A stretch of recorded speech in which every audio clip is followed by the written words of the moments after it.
My dad told me about internment a long time ago. I think he told me really early. I know that when he told me, I didn't quite grasp it. I was too young or at that point too interested in other things to be able to really understand the concept fully.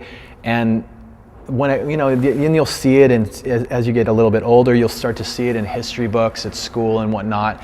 And they devote, what do they devote, like a half a page. There's a big picture of Pearl Harbor and this whole thing about how awful that was, and then there's a little thing about internment like in there somewhere. And at that point I think it struck me like, that's weird. Why don't they, like my dad told me all about that, and it's weird that they didn't really talk about it. And I know over time, I didn't go on any big crusade to figure it out or anything. I think just over time, the collection of information happened, and I started asking. I'd ask, my relatives every once in a while. I'd ask people, and the funny thing is that they wouldn't tell me. They'd give me such a watered down answer as to what their internment experience was.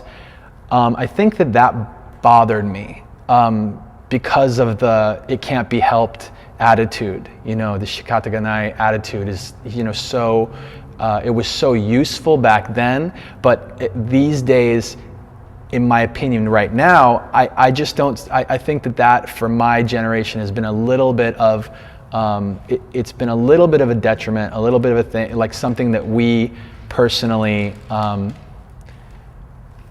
wish that our older relatives and our elders would put aside to a certain degree so that we can learn about this story.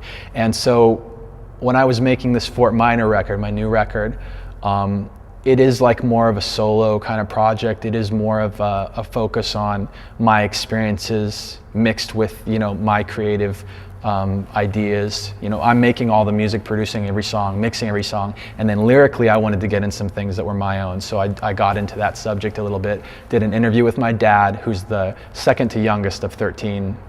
I mean, they're not all alive anymore, but 13 kids, and my aunt, who's the oldest. So it's the two perspectives. He was like 3 years old. She was in her 20s when, during the 40s when they were interned. And I think I got some really great insight into what happened.